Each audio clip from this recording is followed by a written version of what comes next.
ہارون الرشید اسلامی سلطنت کا 5واں عباسی خلیفہ تھا اور اسے اکثر اس کے نامور اور مشہور حکمرانوں میں سے ایک کے طور پر یاد کیا جاتا ہے۔ ان کا دور خلافت عباسی میں ایک اعلیٰ مقام کی نشاندہی کرتا تھا اور اکثر اس کا تعلق اسلامی تہذیب کے سنہری دور سے ہوتا ہے۔ یہاں ان کی زندگی اور تاریخی اہمیت کا ایک جائزہ ہے۔ ہارون الرشید 763 عیسوی میں موجودہ تہران، ایران میں خلفائے المہدی اور ایک فارسی ماں کے ہاں پیدا ہوئے۔ ان کا اصل نام ہارون بن محمد تھا اور وہ عباسی خاندان سے تعلق رکھتے تھے جس نے 750 عیسوی میں اموی خلافت کا تختہ الٹ دیا تھا۔ ہارون اپنے بڑے بھائی خلیفہ الہادی کی موت کے بعد 786 عیسوی میں تخت پر بیٹھا۔ اس کی جانشینی تنازعات اور سازشوں کی طرف سے نشان زد کیا گیا تھا کیونکہ اس کے دور میں عباسی خاندان کے اندر مختلف طاقت کی جدوجہد دیکھی گئی۔ ہارون الرشید کے دور کو اکثر عباسی خلافت کے دارالحکومت بغداد کا سنہری دور کہا جاتا ہے۔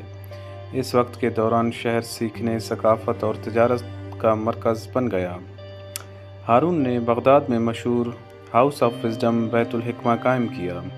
یہ ایک بڑا علمی مرکز ہے جہاں مختلف ثقافتوں اور پس منظر سے تعلق رکھنے والے اسکالرز نے یونانی، رومن، ہندوستانی اور فارسی اسکالرز کے کاموں کا ترجمہ، محفوظ اور توسیع کی۔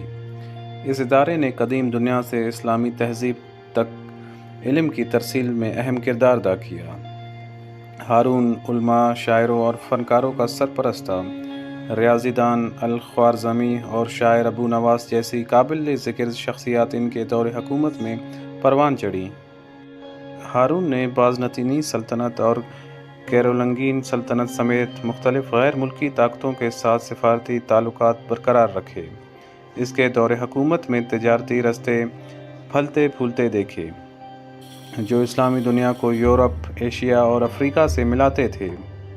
ہارون الرشید عربی ادب اور لوک داستانوں میں ایک افسانوی شخصیت بن گیا جسے اکثر 1001 راتیں عربی راتیں جسے کہانیوں میں دکھایا جاتا ہے۔ یہ کہانیاں اس کی حکمرانی اور مہم جوئی کو رونمائی کرتی ہیں۔ 809 عیسوی میں ہارون الرشید کی موت جانشینی کے بحران اور عباسی خلافت کے ٹکڑے ٹکڑے ہونے کا باعث بنی۔